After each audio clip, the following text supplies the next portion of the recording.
করে জান্নাত বলে দিলেন। আপনারা দেখবেন আপনার বস্তা তৈরি হয় চট দিয়ে, ওই বস্তার ভিতরে মানুষ যখন আলু ঢোকায়, মানুষ জিজ্ঞাসা করে ভাই এটা কিসের বস্তা? লোক বলে হুজুর এটা আলুর বস্তা। বলে কি বলে না? চটের বস্তা কেউ আর বলে না। বস্তার ভিতরে ধান ঢোকানোর পরে লোক জিজ্ঞাসা করে এটা কিসের বস্তা? লোক ডাক দিয়ে বলে এটা ধানের বস্তা। চটের বস্তা আর থাকে না। এই নাটোর, নাজিরপুর, গুরুদাসপুরের মাঠ কোরআনের মাহফিল দেওয়ার কারণে, জান্নাতি আলোচনা হওয়ার কারণে এই মাঠটাও ঠিক জান্নাতের বাগান হয়ে গেছে। তবে আমরা কিসের ভিতরে আছি? জান্নাতের ভিতরে। খোদার কসম, আমি আপনাদের মুসাফির হিসাবে বলে গেলাম, আপনারা জান্নাতি মানুষ। আর জান্নাতি মানুষ যদি মাহফিলেতে থাকে, কোনো মানুষ যদি মসজিদে মৃত্যুবরণ করে বিনা হিসাবে জান্নাতে যাবে। কোনো মানুষ যদি মাহফিলেতে মৃত্যুবরণ করে বিনা হিসাবে জান্নাতে যাবে। কোনো মানুষ যদি নামাজ পড়া অবস্থায় মৃত্যুবরণ করে বিনা হিসাবে জান্নাতে প্রবেশ করবে। তাহলে রাস্তাঘাট মাড়িয়ে এলাকা থেকে বেছে বেছে যে আল্লাহ আমাদেরকে এই মাহফিলেতে আসার মতো বসার মতো তৌফিক দান করেছেন, সেই আল্লাহকে খুশি করার নিমিত্তে মাথা অবনত চিত্তে বলিষ্ঠ আওয়াজে উচ্চ কণ্ঠে মুসলমান হিসাবে জোরে সরে সবাই বলি আলহামদুলিল্লাহ। আলহামদুলিল্লাহ বললাম, এইটুকু শক্তি কে দিয়েছে? জবান দেবার মালিককে, জবান না দেবার মালিককে। আল্লাহ পাক ইচ্ছা করলে জবান ব্যাক করতে পারে, জবান দিতে পারে। আমাদের জবানের হায়াতের মালিককে আল্লাহ হচ্ছে জবানের মালিক। এই জন্য আল্লাহ আমাদেরকে জবান দিয়েছেন। আমরা সুখে দুঃখে যে হালাতে আল্লাহ রাখুক, আমাদেরকে বলতে হবে কি? মনে থাকে? সে তো আমি জানি। জিজ্ঞাসা করি ভাই কেমন আছেন? তাহলে হুজুর কোনো রকম টেনিয়ার টুনে যাচ্ছে, বুঝেন নাই? টেনিয়ার টুনে যাচ্ছে, ওই জায়গায় ব্রেক মারবে, ও আর সামনে যাবে না। কথা বলেন ঠিক কিনা? যে না শুকরিয়া করে তার সব ধ্বংস হয়ে যায়। এই জন্যে সুখে দুঃখে যে হালাতে আল্লাহ রাখুক বলতে হবে কি? আলহামদুলিল্লাহ। আমরা মাহফিলে এসেছি, আজকে বলে গেলাম এই নাটোরে বসে তামাম দুনিয়া এক পাল্লায় দেবেন, আর আজকের এই মাহফিলটা আরেক পাল্লায় দেবেন। মাহফিলের পাল্লা ভারী বেশি হবে। এই জন্যে আমরা মাহফিলে আসতে পেরে বসতে পেরে সবাই খুশি না বেজার? খুশি হন। তাহলে আবারই বলি আলহামদুলিল্লাহ। আল্লাহর নবীজির প্রিয় সাহাবী হযরতে আসমা রাদিয়াল্লাহু তাআলা আনহা, আপনারা আমার হাদিসগুলো মুখস্থ করবেন যে হুজুর কি বলে গেল। কিছু কিছু মুরব্বী আছে এ ওয়াজ মনে থাকে না, বোঝেন নাই? এক মুরব্বী রাত 12টা পর্যন্ত ওয়াজ শুনে বাড়ি গেছে, গিয়ে স্ত্রীকে ডাক দিয়েছে, ওঠ ওয়াজ শুনে আলাম, তুই ঘুমাচ্ছিস? উঠেছে। এত রাশ করতে চাও, হুজুর ওয়াজ করিস কি? তা তো মনে নাই। ওয়াজ কি তা মনে নাই? খেসুরি দিল, খেসুরির টেস্ট ভালো, তো খেসুরির টেস্ট মনে আছে, ওয়াজ মনে নেই। যেন ওয়াজগুলো মুখস্থ করবেন।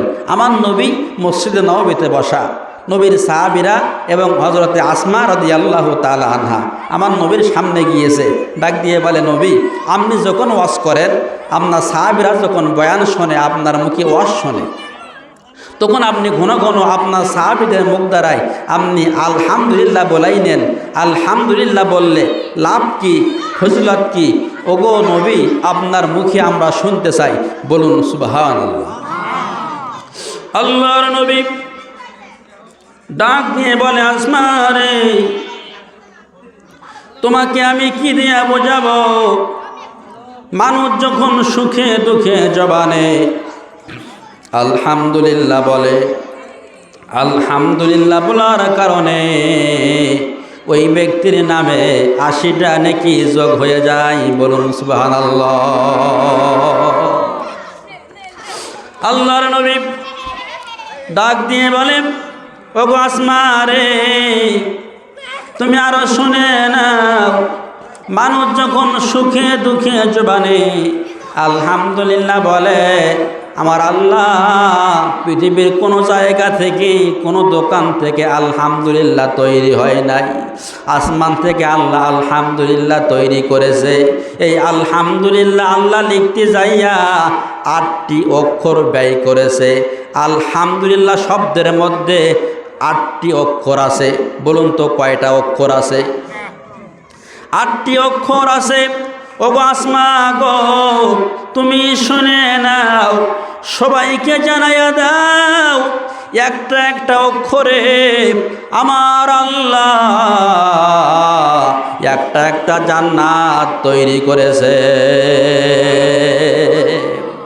এ নাটোরের মুসলমান, জান্নাত কয়টি? আলহামদুলিল্লাহর শব্দের অক্ষর কয়টি? তবে একটা একটা অক্ষরে একটা একটা জান্নাত মিলে গেছে। যে ব্যক্তি সুখে দুঃখে জবানে আলহামদুলিল্লাহ বলে, আল্লাহর নবী ডাক দিয়ে বলে, গো আসমা গো, তুমি শুনে নাও, মানুষ যখন সুখে দুঃখে জবানে আলহামদুলিল্লাহ বলে, ওই ব্যক্তির নামে 8টি জান্নাত ওপেন হয়ে যায়, খুলে যায়। বলুন সুবহানাল্লাহ। তাহলে আপনারা যদি ঘেরে মাছ না পড়ে কি বলবেন? করে বলেন, এগুলো আমাদের মনে রাখতে হবে। আমাদের সমাজে কিছু শয়তান বনমায়েশ আছে না নাই? এরা তো জুতারও গ্যারান্টি নাই, চোরা হয়ে যায়। এক ভ্যানাওয়ালা আমার বলতেছে, হুজুর আমি জীবনে কোনো সময় জুতা কিনি না। বললাম কেন? তো হুজুর আমি তো ভ্যান চালাই, জুতা আমার ছেড়ে বেশি। তা লোক পড়ে 4 রাকাত, আমি পড়ি 3 রাকাত। 1 মাস পর আমি মসজিদে যাই, গিয়ে লোক পড়ে 4 রাকাত, আমি পড়ি 3 রাকাত, ভালো দেখি এক জোড়া নিয়ে আসি। বুঝেন নাই?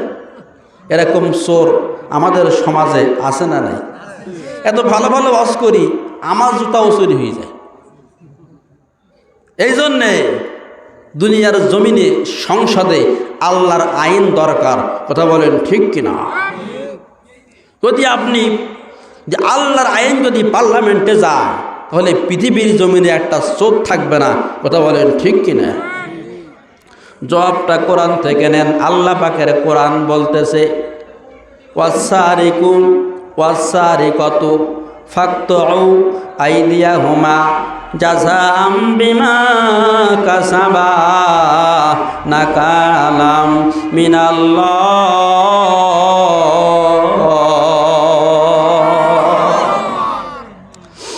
আল্লাহ পাক রব্বুল আলামিন বলেন, ওয়াসারিকু ওয়াসারিকাতু, চোর এবং সুন্নি অর্থাৎ পুরুষ এবং মহিলা যদি চুরি করে ধরা পড়ে, ফাকতুউ আইদিয়াহুমা, চোরের এবং সুন্নির হাত কেটে দাও। আপনারা বলুন, নাটোরের মুসলমান, একটা চোরকে ধরার পরে আল্লাহ পাকের কোরআনের আয়াত অনুযায়ী যদি হাত কেটে দেওয়া হয়, একটা চোর কি বাংলার জমিনে আর খুঁজে পাওয়া যাবে? বোঝা গেল সোনার সমাজ 1 সেকেন্ডে 1 মিনিটে সোনার বাংলাদেশ সোনার সমাজে পরিণত হয়ে যাবে। কোরআনের আইন না থাকার কারণে রাস্তাগুলো ঠিক করেছে খালি বালি দিয়ে। রংপুরের দিক মাহফিলে গিয়েছিলাম, সরকারিভাবে ঘর দিয়েছে, ঘরের মালিক ঘরে ওঠার আগে ঘর ভেঙে পড়ে গেছে। আমি বললাম, ভাই আপনি এখনো ঘরে উঠতে পারেন নাই, ঘর কেমন করে ভেঙে পড়ে গেল? আমার বলতেছে, হুজুর যে শয়তান কাজ করেছে, 7 না দিয়ে শুধু বালি দিয়ে কাজ সেরেছে। একটা শুধু সংসদে কোরআনের আইন নেই বলে। কথা বলেন ঠিক কিনা? আজকে কোরআনের আইন চালু নেই বলে চোর বেড়ে গেছে, জেনাখোর বেড়ে গেছে, ধর্ষণ বেড়ে গেছে, ইফটিজিং বেড়ে গেছে। এই জন্য আমাদের সমাজে কোরআনের আইন পার্লামেন্টে দরকার। কথা বলেন ঠিক কিনা? সম্মানিত বন্ধুগণ আমার, কুরআনুল কারীম থেকে ছোট্ট একটা আয়াতে কারিমা আমি আপনাদের মাঝে তেলাওয়াত করেছি। কিতাবুন আনজালনাহু ইলাইকা লিতুখরিজান নাসা মিনাজ যুলুমাতি ইলান নূর। আরো জোরে বলেন। যে ব্যক্তি কোরআন তেলাওয়াত শুনে আল্লাহু আকবার আওয়াজ দেবে, কলবের ময়লা, অন্তরের ময়লা পরিষ্কার হয়ে যাবে। আর যে ব্যক্তি কোরআন তেলাওয়াত শুনে আল্লাহু আকবার আওয়াজ দেবে, মুনাফিকের খাতায় নাম থাকলে নাম কেটে যাবে। আর যে ব্যক্তি কোরআন তেলাওয়াত শুনে আল্লাহু আকবার আওয়াজ দেবে, সংসারের মধ্যে, আয়ের মধ্যে বরকত বেড়ে যাবে। এই জন্য আপনারা একটু আল্লাহু আকবার বেশি বেশি করে বলবেন। আরেকটা কাজ করবেন, বাড়ি গিয়ে স্ত্রীদের সালাম দেবেন। এটা দেন, আপনারা দেন, আজ থেকে গিয়ে দেবেন, সালাম দেবেন। আল্লাহ রসুল বলেন, আম্মাদান আয়েশা বলতেছে, আমি নবীকে সালাম দেওয়ার জন্য তৈরি হতাম, তার আগে নবী আমাকে সালাম দিয়ে দিতেন। বলুন সুবহানাল্লাহ। এজন্য আমাদের সমাজে স্বামী স্ত্রীর মধ্যে সালাম দরকার। কথা বলেন ঠিক কিনা? আমাদের সমাজে সালাম নাই, এজন্যই সংসারে গ্যামজাম, সংসারে মারামারি। কথা বলেন ঠিক কিনা? শান্তি নাই। সালাম মানে শান্তি, শান্তি নাই। এক মুরব্বী বলতেছে, হুজুর আপনি একটু স্বামী স্ত্রীর ওয়াজ করেন। আমি বলতেছি কেন হুজুর, বড্ড গ্যাঞ্জাম হয়। আমি বলতেছি আপনার বাড়িতে সালাম আছে? হ্যাঁ, ছোটো ছেলের নামটা কি সালাম? সালাম নেই মানে? কিন্তু ও সালাম না, স্বামী স্ত্রীর মধ্যে সালাম বিনিময় হয়? কিন্তু না, তা হয় না। এবং শোনেন, স্বামী স্ত্রীর মধ্যে সালাম বিনিময় না হলে সংসারে বরকত হবে না। কথা বলেন ঠিক কিনা? এই জন্য স্বামী স্ত্রীর মধ্যে সালাম দিতে হবে, সংসারে বরকত হবে, সন্তান ছেলে মেয়ে নেককার হবে এবং আয়ের মধ্যে বরকত বৃদ্ধি পাবে। বলুন সুবহানাল্লাহ। কিতাবুন আনজালনাহু ইলাইকা লিতুখরিজান নাসা মিনাজ যুলুমাতি ইলান নূর। আর জোরে বলেন।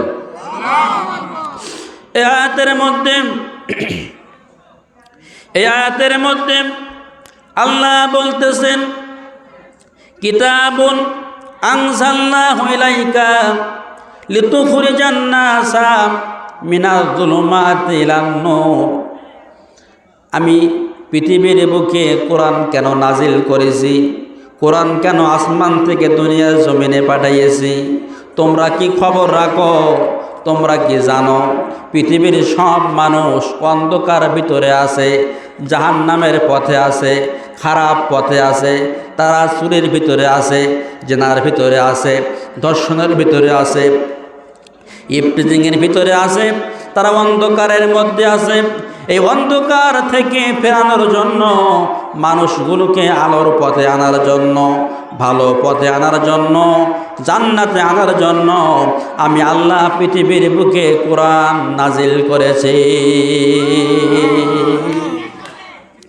সম্মানিত বন্ধুগণ আমার, পৃথিবীর বুকে কোরআন এসেছে অন্ধকার থেকে আলোর পথে নিয়ে যাবে।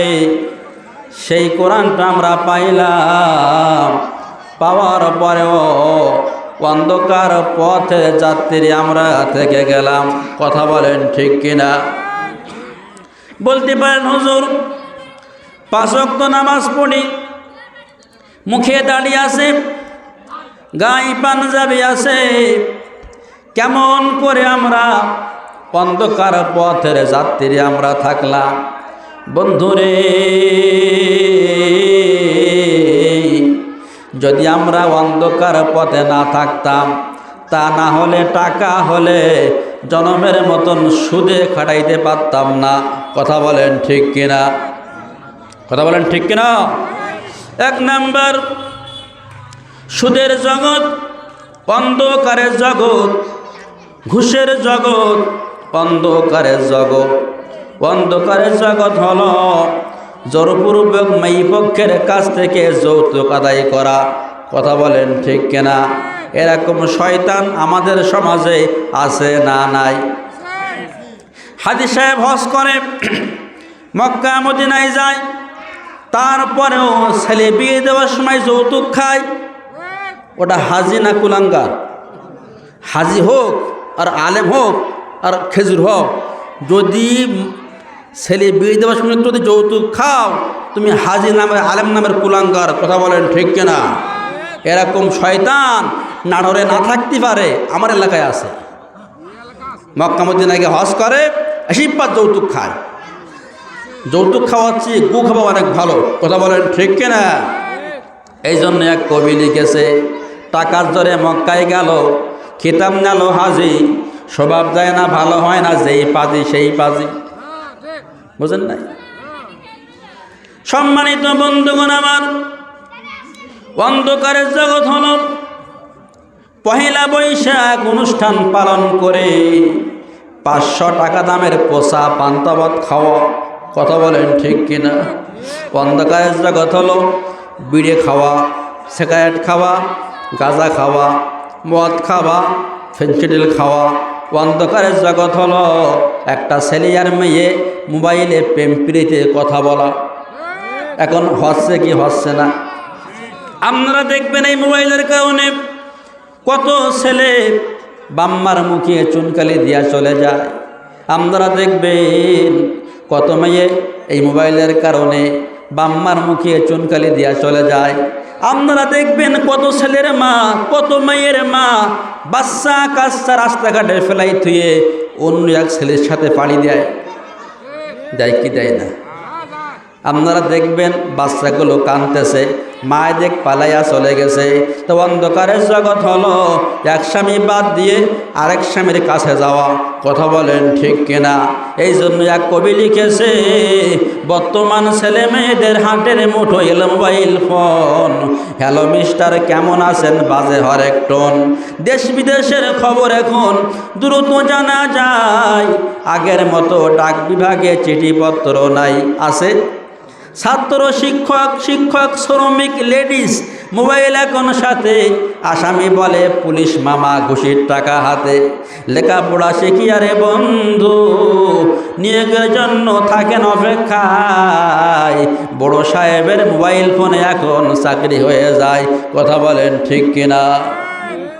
সম্মানিত বন্ধুগণ আমার, বড় সাহেবের মোবাইল ফোনে চাকরি হয়ে যায়, এটা কিন্তু অন্ধকারের জগৎ। কথা বলেন ঠিক কিনা? বড় সাহেব টাকা না পালে, মাল না পালে ফাও কিন্তু ফোন দেবে না। কথা বলেন ঠিক কিনা? এই জন্যই টাকা দিয়ে চাকরি নেওয়া, এটাও অন্ধকারের জগৎ। কথা বলেন ঠিক কিনা? অন্ধকারের জগৎ হলো আনন্দ মেলা, সার্কেস খেলা। অন্ধকারের জগৎ হলো মিথ্যা কথা বলা। অন্ধকারের জগৎ হলো অন্যায় কাজ করা। এখন বলতে পারেন হুজুর, অন্ধকার জগতের ভিতরে আমরা থাকলাম, কিন্তু আমাদের ভিতরে কি ইমান নাই? ইমান আছে। প্রায় মাহফিলে আমি একটা উদাহরণ দেই।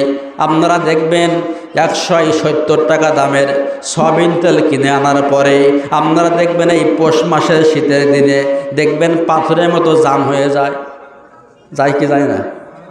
ঠিক 170 টাকা দামের সয়াবিন তেল মার্কা ইমানদার যারা, তারা দেখবেন দুর্গা পূজায় যায়।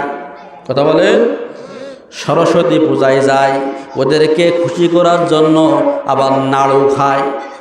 এই জন্য এক কবি লিখেছে, কিছু কিছু মুসলমান দুর্গা পূজা দেখতে যান, ওদেরকে খুশি করার জন্য নাড়ু খান, দাবি তাদের আসল মুসলমান। কথা বলেন ঠিক কিনা? সম্মানিত বন্ধুগণ আমার, আমার আপনার নবী মসজিদে নববীতে আল্লাহর পক্ষ থেকে নবুয়াত পাওয়ার পরে কোরআনের দাওয়াত, ইসলামের দাওয়াত শুরু করেছে। সে যুগে আপনার বাদশা ছিল ওয়ালিদ বিন মুগিরা। কোরআনের দাওয়াতটা, ইসলামের দাওয়াতটা সহ্য করতে পারে নাই। এরকম শয়তান আমাদের সমাজে আছে না নাই? কোরআনের দাওয়াত, ইসলামের দাওয়াত সহ্য হয় না, আরেক দিকে চলে যায়। ঠিক সে যুগে আল্লাহ নবী যখন দাওয়াত শুরু করেছে, এই দাওয়াতটা সহ্য করতে পারে নাই। কোরআনের দাওয়াতটা, ইসলামের দাওয়াতটা সহ্য করতে পারে নাই। আমার নবীজি যখন দাওয়াত শুরু করেছে, আমার নবীজি চেহারা দেখে মানুষগুলো সব ঝাঁকে ঝাঁকে দলে দলে কালিমা পড়ে মুসলমান হয়ে যাইতেছে। বলুন নারায়ে তাকবীর, নারায়ে তাকবীর। আল কোরআনের আলো, আল হাদিসের আলো,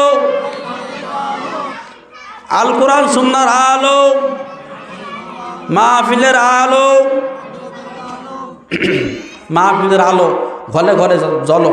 মাহফিলের আলো ঘরে জ্বলতেছে, কিন্তু ঘরের মধ্যে কোরআন নাই। আছে না নাই? আগেকার যুগের বাড়ি থেকে কোরআন তেলাওয়াতের আওয়াজ আসতো, আর এখনকার বাড়ি থেকে আসে গান বান্নার আওয়াজ। কথা বলেন ঠিক কিনা? এরকম লোক আমাদের সমাজে আছে না নাই?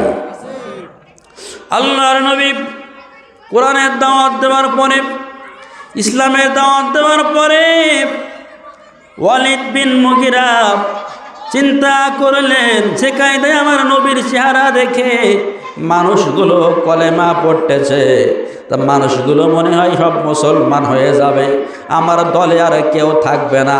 ওয়ালিদ তখন বললেন, ও হচ্ছে মাসনুন, ও বাপের ধর্ম বাদ দিচ্ছে, মায়ের ধর্ম বাদ দিচ্ছে, কোরআনের আইন চালু করতেছে, কোরআনের নিয়ম বলতেছে, ও হচ্ছে পাগল। বলুন নাউজুবিল্লাহ। হে নাটোরের মুসলমান, আপনারা বলুন মুহাম্মদ নবীজি পাগল না ভালো? সে কথা আল্লাহ কোরআনে উল্লেখ করেছেন, ওয়ামা সাহিবুকুম বিমাজনুন।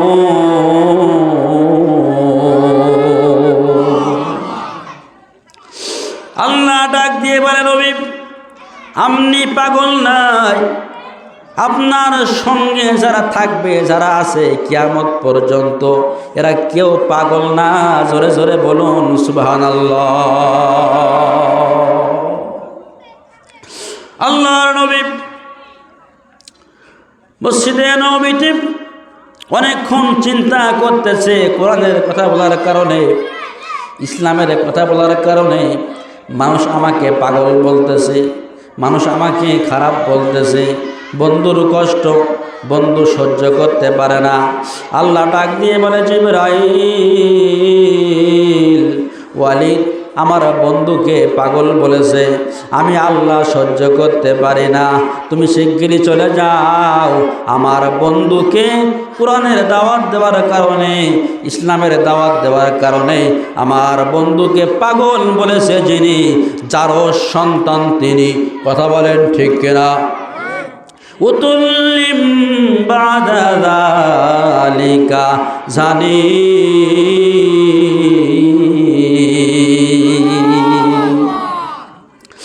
আল্লাহ পাক রব্বুল আলামিন বলেন, আমার প্রিয় বন্ধু মুহাম্মদ নবীকে কোরআন নিয়ে, নবী নিয়ে, আলেম ওলামা নিয়ে, সমাজের মধ্যে ভালো মানুষদেরকে যারা খারাপ বলে, এরা হচ্ছে উতুল্লিম বাদা যালিকা জানিম, এরা হচ্ছে যারও সন্তান।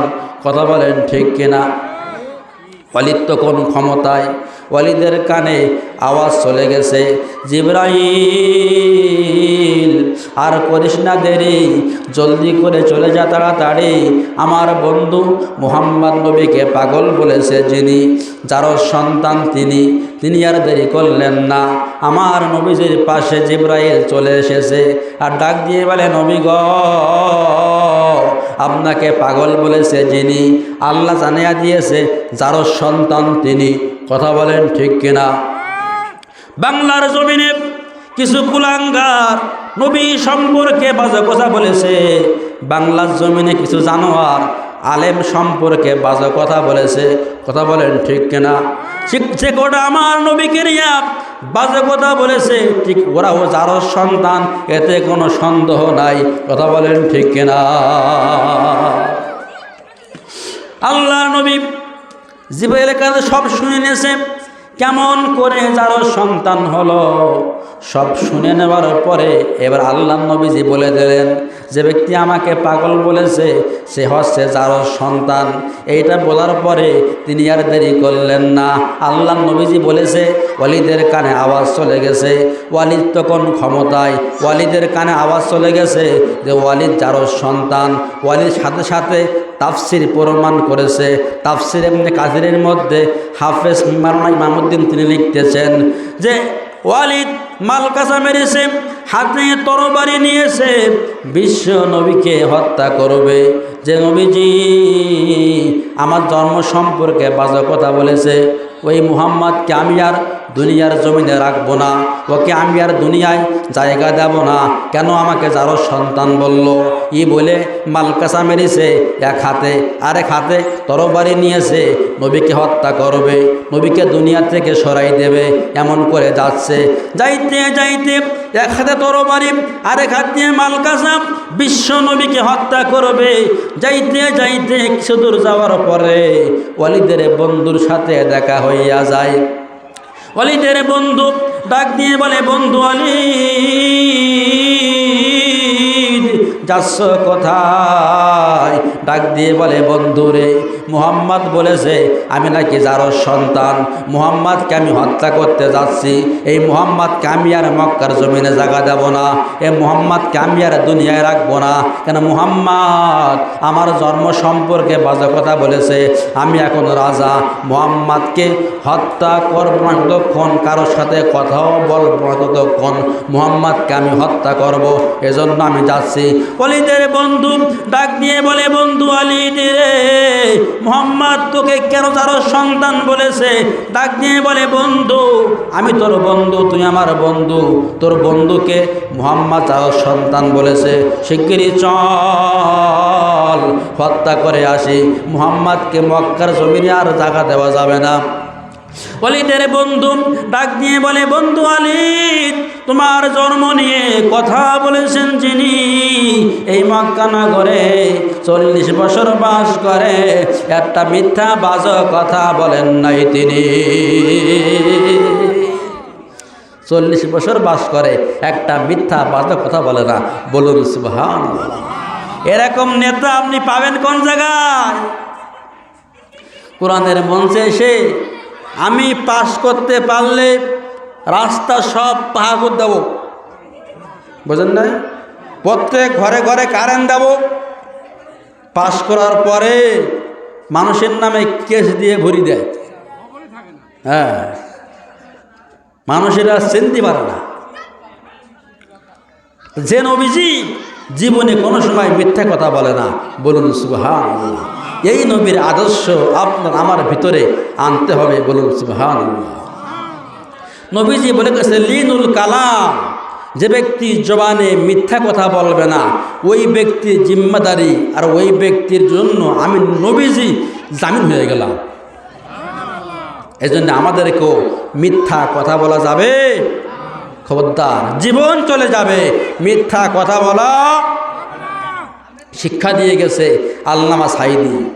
50 বছর কোরআনের তাফসীর করে তিনি শহীদ হয়েছেন, কিন্তু বাতিলের কাছে মাথা নত করে না। তাম বিশ্ব মাস থেকে 1000 আলেম সৌদির বাদশা ফাহাদ তিনি নিয়োগ দিলেন যে আমি আলেমদেরকে পরীক্ষা নেব, পরীক্ষায় যিনি পাশ করবে তাকে আমি শ্রেষ্ঠ আলেম হিসেবে গণ্য করব এবং তাকে আমি উত্তম সম্মানের সহিত তাকে আমি পুরস্কার করব। বলেন সুবহানাল্লাহ। তাম বিশ্ব মাস থেকে 1000 আলেমকে বাছাই করা হলো। তার মধ্যে আল্লামা সাঈদী সাহেবের নাম ছিলেন। বলুন সুবহানাল্লাহ। আল্লামা সাঈদী কেমন মানুষ? পিরিজপুরে জিয়ানগর উপজেলায় আল্লামা সাঈদীর বাড়ি। ওই এলাকায় হিন্দুরা বাস করে। আমি পিরিজপুর মাহফিলে গিয়েছিলাম ওয়াজ করতে, দেখি হিন্দুরা কান্দে আর বলে, হুজুর আল্লামা সাঈদী 10 বছর তিনি এমপি ছিলেন, তা আমরা হিন্দুরা মায়ের কোলে ছিলাম। হিন্দুরা মায়ের কোলে ছিল। এমন মানুষ বাংলার জমিনে আপনারা পাবেন কোথায়? কনে পাবে? ক্ষমতায় যাওয়ার পরে এর জমি গাড়ি নেয়, ওর ঘর গাড়ি নেয়, ওর বাড়ি গাড়ি নেয়, ওর দোকান লুট করে, ওর কে লুট করে। এরা কেমন শয়তান আছে না নেই? কত বড় শয়তান! এই জন্য কোরআনের আইন পার্লামেন্টে দরকার। কথা বলেন ঠিক কিনা? সম্মানিত বন্ধুগণ আমার, তাম বিশ্ব মাস থেকে 1000 আলেমকে বাছাই করা হলো। তার মধ্যে আল্লামা সাইদি সাহেবের নাম ছিল। সৌদির বাদশাহ ফাহাদ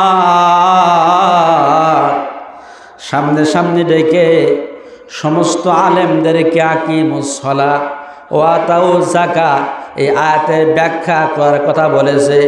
অন্য অন্য আলেম আকিমুস সালাত ওয়া আতাউজ যাকাত এই আয়াতের ব্যাখ্যা বলে সামনে আর কিছু বলতে পারে না, চুপ করে দাঁড়ায় আছে, কোনো সামনে আর এগোতে পারে না। আর আল্লামা সাইদিকে ডেকে আকিমুস সালাত ওয়া আতাউজ যাকাত এই আয়াতের ব্যাখ্যা শুনেছে। সপ্তাহের পর সপ্তাহ চলে গেছে, কিন্তু ব্যাখ্যা করা শেষ হয় না।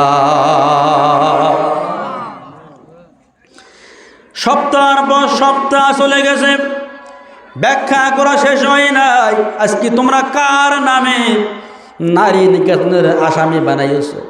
আজকে তোমরা কাকে বিষ পুষ করে মেরে দিয়েছো?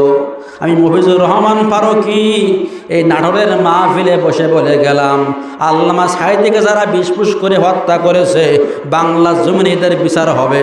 কথা বলেন ঠিক কিনা? এদের কেউ ঠেকাতে পারবে না। আল্লাহর মার জগতের বার, আল্লাহ কারো ধরে না, ধরলি আর ছাড়ে না। কথা বলেন ঠিক কিনা? নমরুদকে আল্লাহ যখন ধরেছে জুতার বাড়ি খাইছে, খাইছে কি খাই নাই? ফেরাউনকে আল্লাহ যখন ধরেছে ইন্দুরির মতো সুফায়া সুফায়া মরেছে। আবু জেহেলকে আল্লাহ যখন ধরেছে ছোট বাচ্চা 12 বছর বয়স, তার হাতে কানের পর্দা ফেটে আবু জেহেল মারা গিয়েছে। বাস্তব প্রমাণ কোরআনের বিরুদ্ধে কথা বলার কারণে, আলেমদেরকে মিথ্যা মামলায় ফাঁসি দেওয়ার কারণে, লোকের নামে মিথ্যা মামলা দেওয়ার কারণে খুনি হাসিনাও দুপুরের ভাত খাওয়ার সময় পায় নাই। কথা বলেন ঠিক কিনা? আল্লাহ আসে না নয়? আল্লাহ যখন ধরে আল্লাহ কারো ধরে না, ধরলি আর ছাড়ে না। আল্লাহ যখন ধরেছে ভাত খাবার সময় পাই নাই। এই জন্য বন্ধু, কোনো দল করেন দুঃখ নাই, তবে যে দলের মধ্যে আপনার কল্যাণ আছে আপনারা সে দল করবেন। যে দলকে ইসলামকে ভালোবাসে, কোরআনকে ভালোবাসে এমন দল করবেন। যে দলের মধ্যে কোরআন নাই, ইসলাম নাই, এমন বাজে দল করা যাবে না। কথা বলেন ঠিক কিনা? সম্মানিত বন্ধুগণ আমার, আলেম হচ্ছে এখন 3 প্রকার। বলুন তো আলেম কয় প্রকার? অর্থাৎ হুজুর এরা হচ্ছে 3 প্রকার।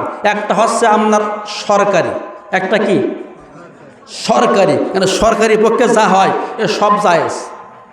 বুঝলেন নাই?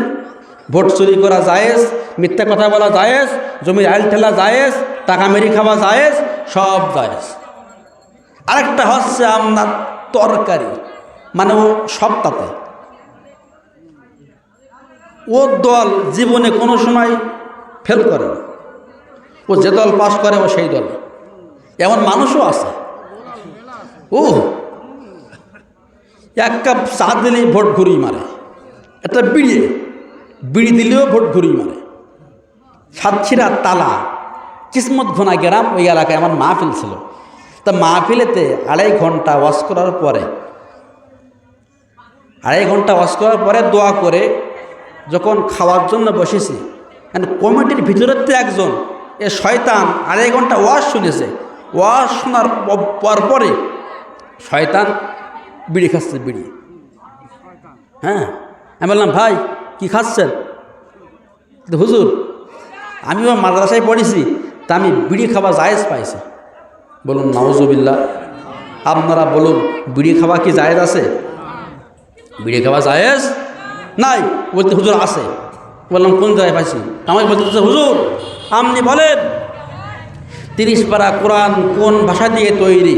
আমি বললাম 30 পারা কোরআন আরবি ভাষা দিয়ে তৈরি। তা আমাকে বলতেছে হুজুর আমি সেই আরবি দিয়ে বিড়ি খাওয়া জায়েজ পাইছি, আপনি বলেন কোরআনের ভাষা কি? বললাম আরবি, আরবিতে বিড়ি খাওয়া জায়েজ আছে। বললাম কই? তা আমারে বলতেছে হুজুর বাজের বি রজের রি, বিড়ি খ জবর খা, বিড়ি খা। কত বড় শয়তান! আমি বললাম আল্লাহ, এই জায়গায় ওয়াজ করতে এসে এক বদমাইশের পাল্লায় পড়ে গেছি, তুমি আমার মাথায় এমন বুদ্ধি দাও এর জন্য হেরে যায়। বলুন সুবহানাল্লাহ। আমি বললাম ভাই আমি একটু বলবো আরবি, আপনি কি খাবেন? আমার বলতেছে হুজুর 30 পারা কোরআন আরবি দিয়ে তৈরি, আর আরবি হরফগুলো আসমান থেকে এসেছে, লোহে মাহফুজ থেকে এসেছে। আপনি যখন আরবি বলবেন আমি খুব খাবার খাবো, সাতক্ষীরার ভাষা জম্বের খাবার খাবো। আমি বললাম ভাই তবে এবার খান। গয়ন অভ্যেস গু খ জবর খা, গু খা। হুজুর মাফ চাই, এ গু আরবিতে আছে এটা আমার জানা ছিল না। থাকলে এরকম ফতোয়া জীবনে কোনোদিন আমি কোনোদিন দেখতাম না। হুজুর আপনি আমার মাফ করে দেন। যুবকের মুখের দিকে তাকাই দেখি চোখ দিয়ে পানি নামতেছে, আর বলতেছে হুজুর বেয়াদবি মাফ করবেন, আপনি আমার জন্য দোয়া করবেন। আমি বুঝতে পেরেছি আমি যখন বিড়ি খাওয়া জায়েজ করব আমার জন্য তো কোনো গু খাওয়া জায়েজ হয়ে যাবে। তা আপনি দোয়া করবেন আমি বিড়ি আর মুখে লাগাবো না। এরকম বিড়িখোর আমাদের সমাজে আছে না নাই? সিগারেট খোর আছে না নাই? হিরোইন খোর আছে না নাই? যে কথা বলতেছিলাম আলেম 3 প্রকার। একটা হচ্ছে আপনার সরকারি, আরেকটা হচ্ছে আপনার তরকারি, মানে ও সপ্তাহে ওর দল জীবনে কোনো সময় ফেল করে না। ওর নাম হলো মুনাফিক। আর ইন্নাল মুনাফিকিনা ফি দারকিল আসফালি মিনান নার, এই মুনাফিক যাবে জাহান্নামের নিম্ন স্তরে। কথা বলেন ঠিক কিনা? এরকম মুনাফিক আমাদের সমাজে আছে না নাই? খবরদার মুনাফিকের জানাজাও দেওয়া যাবে না। ওয়ালা তুসাল্লি আলা আহাদিম মিনহুম মাতা আবাদা ওয়ালা তাকুম আলা কবরি, যারা কথার মধ্যে মুনাফিকি করে এদের জানাজা দেওয়া যাবে না। ওয়ালা তাকুম আলা কবরি, এদের কবরের ধারে পাশে যাওয়া যাবে না, এদের জন্য দোয়াও করা যাবে না। বলুন তো এইরকম মুনাফিক আমাদের সমাজে আছে না নাই? যদি আপনারা দেখবেন বড় বড় ইমাম সাহেব দাড়ি আছে, ভিজলি আর শুকাবে না, এত বড় দাড়ি, একটা মালায়ন মুড়ে যায়, তার বাড়িতে চলে যায়, কবরে নামানোর সময় পড়ে বিসমিল্লাহি ওয়া আলা মিল্লাতে রাসূলিল্লাহ। এই দোয়া পড়ে কি পড়ে না? এই দোয়া যারা পড়বে ইমাম সাহেব সহ মুসল্লি সহ সব মুনাফিক হয়ে যাবে, বেঈমান হয়ে যাবে, একটারও ঈমান থাকবে না। কেন? বিসমিল্লাহি ওয়া আলা মিল্লাত রাসূলিল্লাহ এই দোয়াটা পড়ে আপনি কবরে নামাই দিলেন, মুখে দাড়ি নাই, নবীর সুন্নাত মানে না, নামাজ পড়ে না, মিথ্যা কথা বলে, বিড়ি খায়, গাঁজা খায়, মদ খায়, বুনের জমি ফাঁকি দেখায়, সিগারেট খায়, কোরআনের মাহফিলেতে 144 ধারা জারি করে, কোরআনের মাহফিল দেখলে রাগ হয়, মসজিদ দেখলে রাগ হয়, তা জানা যায় কে নবীর দলে ঢুকিয়ে দেয়। বুঝলেন না? যে ব্যক্তি কোরআন বিরোধী, ইসলাম বিরোধী, কবরে দেওয়ার সময় তুমি একটা আলেম মানুষ, মসজিদের ইমাম, নবীর দলে লোকটাকে ঢোকাই দিয়ে যাও, এই মিথ্যা কথা দেওয়ার কারণে তোমার ঈমান চলে গেছে, তোমার পিছনে কারণ নামাজ হবে না। কথা বলেন ঠিক কিনা? নাটোরের মুসলমান, আমি আপনাদের বুদ্ধি শেখাই দেই। আপনারা বলবেন বিসমিল্লাহি ওয়া আলা সুদখোরওয়ালা,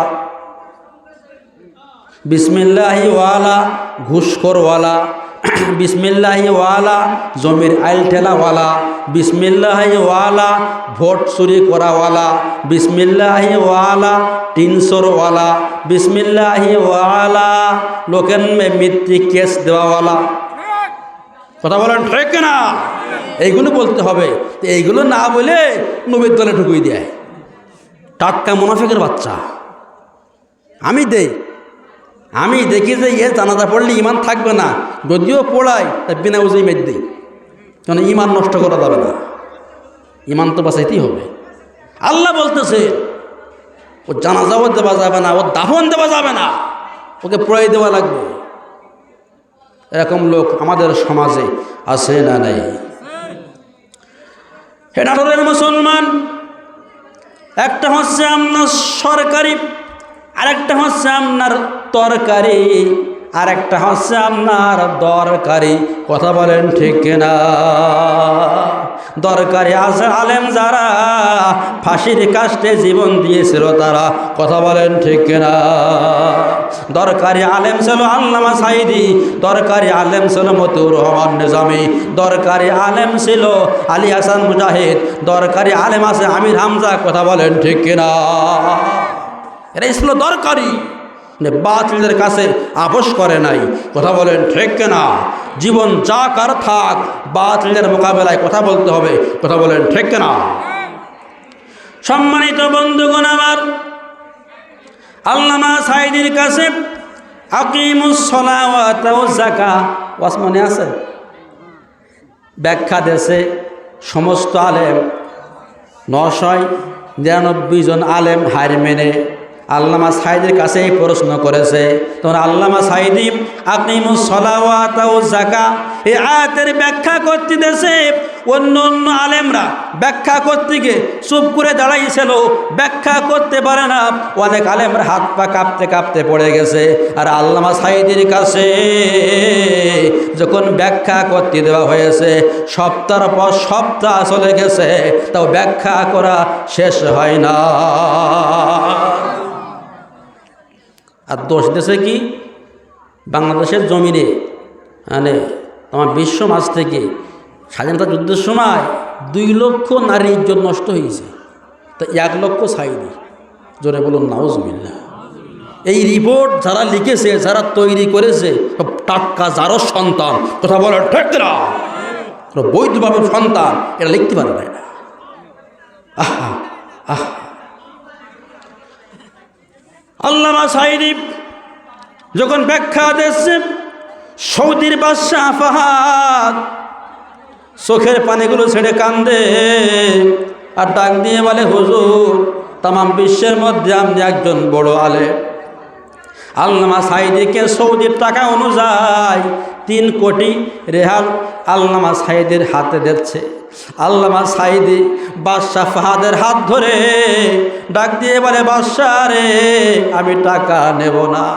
2টা জিনিস মানুষকে ধ্বংস করে, 2টা অবৈধ জিনিস মানুষকে ধ্বংসের দিকে নিয়ে যায়। 1 নম্বর টাকা, 2 নম্বর নারী। কথা বলেন ঠিক কিনা? ঠিক, আমি এই টাকা নেব না। তুমি এমন একটা জিনিস আমাকে দাও যে জিনিসটার কারণে আমি সাঈদী কিয়ামতের দিন যেন জাহান্নামের আগুন থেকে মুক্তি পেয়ে যাও। কাকে তোমরা জেল খাটাইছো? কিয়ামতের ময়দানে খুজহু পাগলু তোমাদেরকে লাথি মেরে জাহান্নামে দেওয়া হবে। এত ভালো ভালো আলেমদেরকে মিথ্যা মামলায় ফাঁসি দিয়েছিস, আল্লাহর কাছে বিচার দেওয়া লাগবে, আল্লাহর কাছে জবাবদিহিতা করতে হবে। সম্মানিত বন্ধু, বাদশাহ ফাহাদ আল্লামা সাঈদীর হাত ধরে খানে কাবা বাইতুল্লাহ শরীফে নিয়ে গেছে। খানে কাবা থেকে কাপড় কেটে আল্লামা সাঈদীর মাথায় বাদশাহ ফাহাদ পাগড়ি পরাইয়া দিয়েছিলেন। আপনারা দেখবেন সাঈদীর গলায় সেই কালো কাপড়টা এখনও আছে। উনি যখন তাফসির করতেন, ওই কালো কাপড়টা দিয়ে দিয়ে তাফসির করতেন। পৃথিবীর কোনো দোকান থেকে ওটা কেনা ছিল না। ওই যে আপনার সৌদি আরবে পরীক্ষায় ফার্স্ট হয়েছিলেন, সমস্ত আলেমকে হার মেনে শ্রেষ্ঠ আলেম অর্জন করে খানে কাবা বাইতুল্লাহ শরীফের গিলাপ কেটে আল্লামা সাঈদীর মাথায় পাগড়ি পরাইয়া দিয়েছিলেন। আর বাদশাহ বলেছিলেন, আপনি একটা পৃথিবীর জমিনে আপনি একটা শ্রেষ্ঠ আলেম, এই জন্য আমি আপনাকে এই জিনিসটা উপহার দিয়ে গেলাম।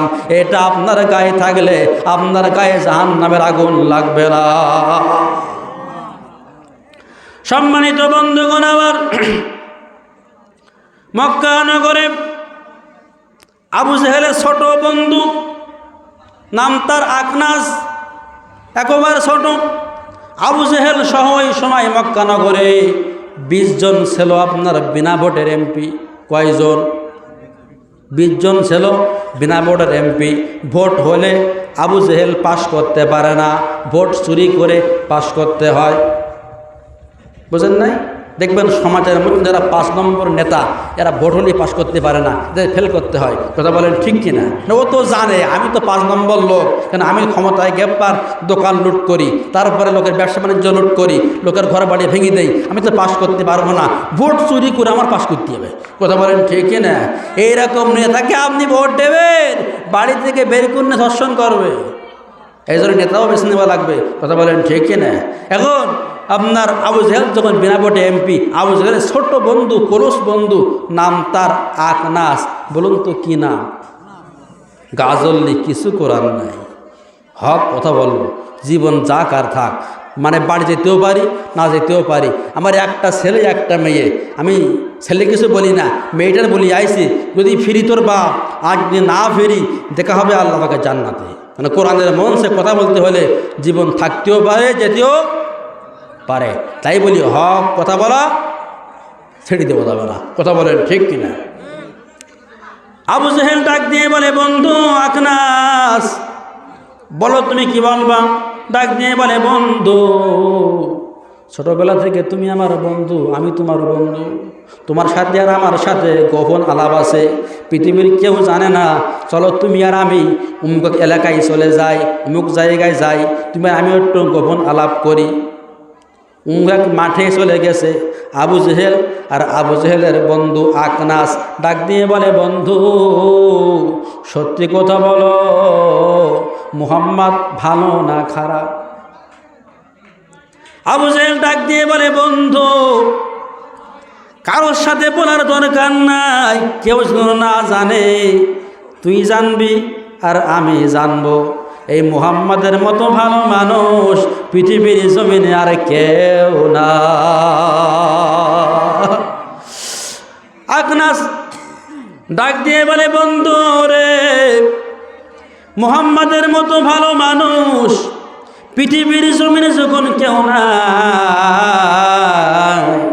তা চলো আমরা সেই নবীর হাতে হাত দিয়ে কালিমা পড়ে আমরা মুসলমান হয়ে যাই। বলুন সুবহানাল্লাহ। আবু জেহেল ডাক দিয়ে বলে, বন্ধু আমারও মনে চাই মুহাম্মাদের হাতে হাত মিলাইতে, আমারও মনে চাই মুহাম্মাদের কলেমা পড়তে, কিন্তু 3 কারণে আমি আবু জেহেল কলেমা পড়তে পারি না। কয় কারণ? 3 কারণে আবু জেহেল কালিমা পড়ে নি। ঠিক বাংলার জমিনে কিছু কিছু কুলাঙ্গার এই 3 কারণে আলেমদের বিরুদ্ধে কথা বলে। কথা বলেন ঠিক না? এই 3 কারণে কোরআনের মাহফিলেতে 144 জারি করে। এই 3 কারণে ভালো নেতা বাঁচতে চায় না। কথা বলেন ঠিক কিনা? বলুন তো কয় কারণ? 3 কারণ। আপনার ডাক দিয়ে বলে, বন্ধু 3 কারণ সে আবার কি? আবু জেহেল ডাক দিয়ে বলে, বন্ধু আকনাস রে, 3 কারণের এক কারণ হলো আল্লাহর নবীজি তিনি একজন ভালো মানুষ, তার উপরে 30 পারা কোরআন নাজিল হয়েছে। 30 পারা কোরআন নাজিল হওয়ার পরে তুই আর আমি যেই কলেমা পড়ব, আমি হলাম এমপি, তুই আমার পিএস, সরকারি যা মাল আসে তুই আর আমি অর্ধেক নেই। বুঝে নিয়েন, তুই আর আমি অর্ধেক নেই, আর অর্ধেক আমাদের দলের লোক বেছে বেছে আমরা দেই, আর আমাদের যে বিরুদ্ধে দল আছে ওই দলের নামে আমরা মিথ্যা মামলা দেই। এই নিয়ম প্রথম চালু করিল আবু জেহেল। এই আবু জেহেলের রক্ত যারা, এরাই এই কাজ করেছে। কথা বলেন ঠিক কিনা? আপনার ডাক দিয়ে বলে, বন্ধু হ্যাঁ এই কাজ তো তুই আর আমি করি, তা শোন, একে বলে চোর। সরকারি যে মাল আসে লোকের না দে আমরা ঘরে নেই, লোকের না দেয়, আমরা লোকের নামে আরও মিথ্যা মামলা দেই। এই কাজ আমরা করে বেড়াই। মুহাম্মদ নবীর উপরে 30 পারা কোরআন নাজিল হয়েছে।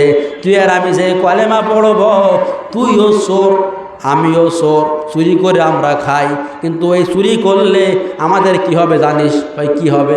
ওয়াসারিকু ওয়াসারিকাতু ফাকতুউ আইদিয়াহুমা জাযাআম বিমা কাসাবা নাকালাম মিনাল্লাহ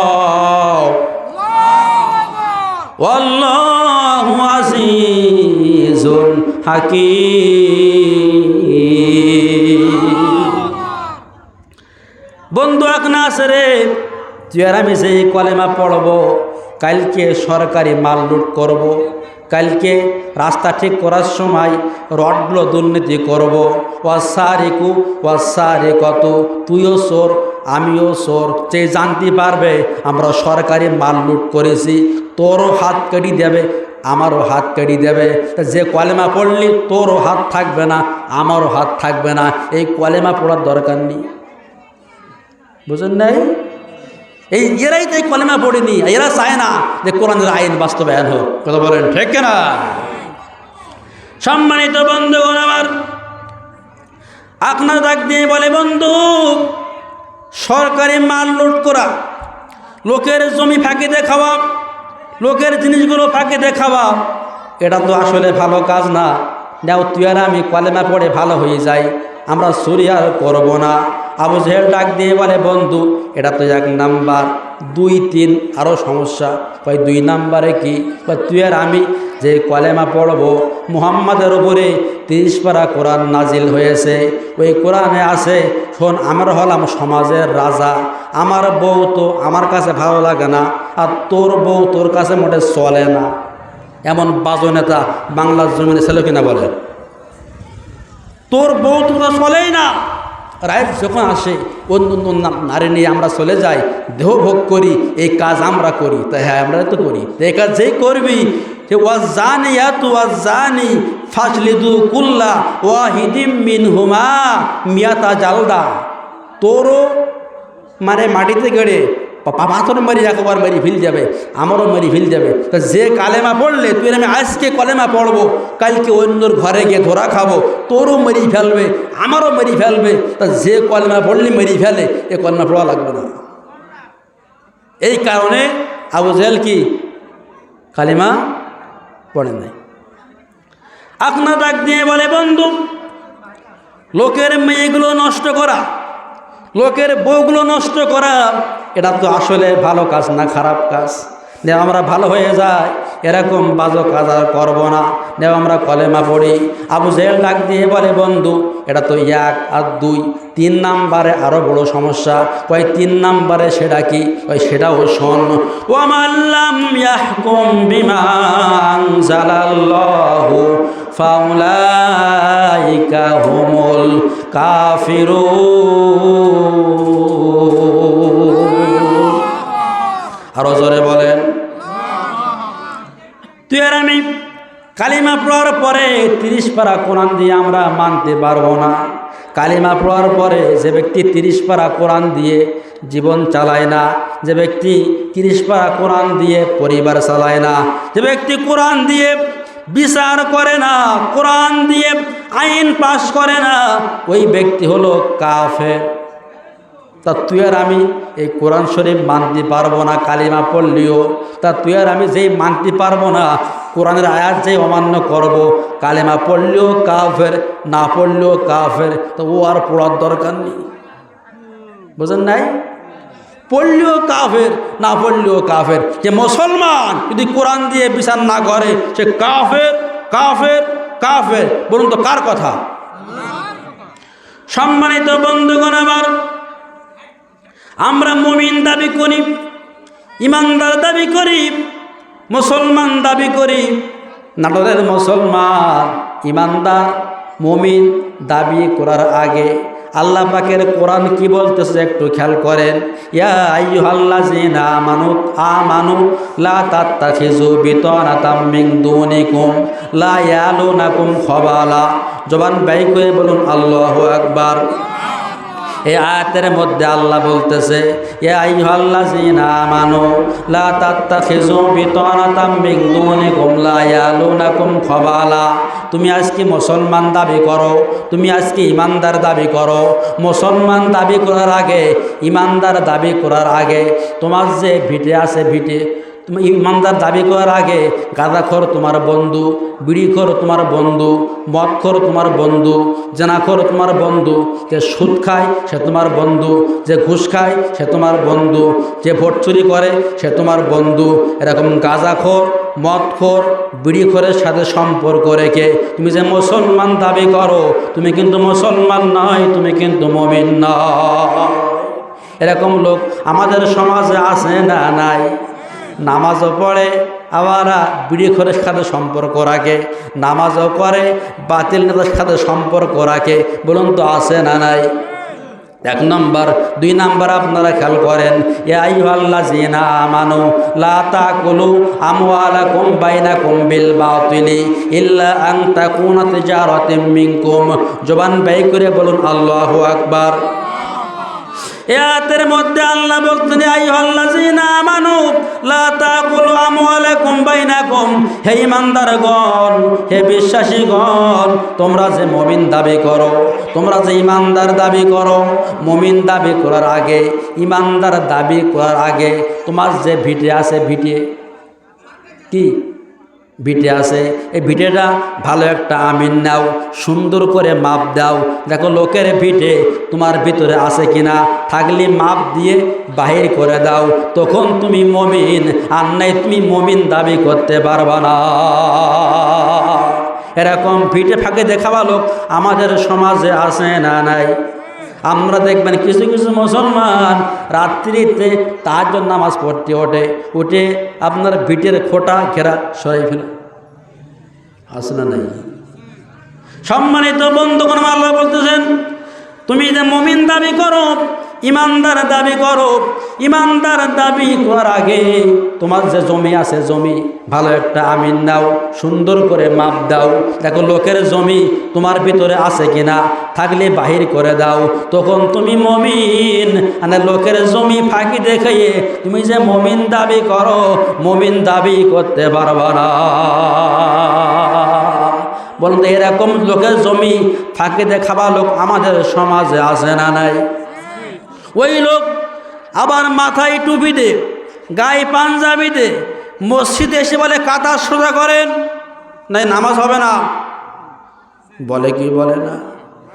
এদিক জমি থেকে লোকের আইল বেকাই ফেলাচ্ছে, দেখ ভিটি থেকে লোকের ঘেরা বেকাই ফেলাচ্ছে, ভাগে বেশি গুণ নিচ্ছে, আর মসজিদে গিয়ে কাতার সোজা করতেছে। আল্লাহ বলে জমি থেকে আইল বেকাই ফেলো, আর ভিটের মাথায় গিয়ে ঘেরা বেকাই ফেলো, আর মসজিদ দিকে কাতার সোজা করো। যেরকম জমির আইল ঠিক না করলে, যেরকম নামাজের কাতার সোজা না করলে তুমি যেরকম মুসলমান না, তোমার যেরকম নামাজ হবে না। যেরকম তোমার নামাজ হবে না কাতার সোজা না করলে, তোমার জমির আইল ভিটের ঘেরা ঠিক না করলে তুমিও কিন্তু মুসলমান না। এরকম লোক আমাদের সমাজে আছে না নাই? আজকে অশনার পরে কালকে আমিন নেবেন, ভিটেটা মাপ দেবেন, লোকের ভিটে থাকলে সাথে সাথে বাহির করে দেবেন, তখন মুমিন, তখন নামাজি, তখন ইমানদার। লোকের জমি ফাঁকি দেখাইয়ে, লোকের ভিটে ফাঁকি দেখাইয়ে মসজিদে গিয়ে কপাল খেলাই ফেলো, হেঁটু খেলাই ফেলো, আবার তসবিও টেকো। আল্লাহ বলে তুমি মুসলমান না, তুমি কিন্তু ইমানদার না। আজকে অশনার পরে কালকে আমিন নেবেন, জমি মাপ দেবেন, লোকের জমি থাকলে বাহির করে দেবেন, তখন মুমিন, তখন মুত্তাকি।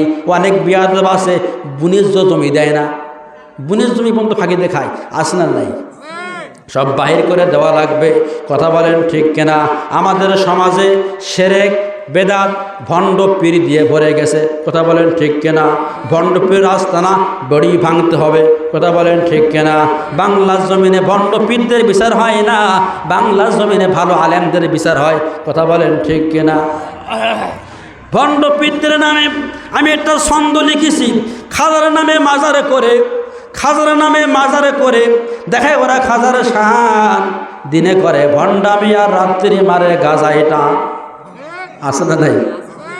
দিনে করে ভণ্ডামি আর রাত্রি মারে গাজাই টান। দাড়ি টুপি নাই দে ওদের, আসে শুধু চুল। সুন্নতের খবর নাই, আসে কে রসুল। ভণ্ড মাজারে যাবে যারা তারা হবে সর্বহারা, ভণ্ড মাজারে যাবে যারা তারা হবে ইমান হারা। দেখলে যায় না চেনা মানুষ নাকি হনুমান, দিনে করে ভণ্ডামি আর রাত্রি মারে গাজাই টান। কথা বলেন ঠিক কিনা? সম্মানিত বন্ধুগণ আমার, আমি গিয়েছিলাম ঢাকা নবাবগঞ্জে মাহফিলে। গিয়ে শুনি ওইখানে এক পীর সাহেব আছে। পীর সাহেবের নাম হলো হস বাবা। কি বাবা? হস বাবা। বললে এই পীর সাহেবের কাজ কি? বলতেছে হুজুর, কষ্ট করে মানুষ মক্কা মদিনায় যায়, আমাদের বাবা মাটি দিয়া কাবা বানাইছে, আর মক্কা মদিনায় যাওয়া লাগবে না।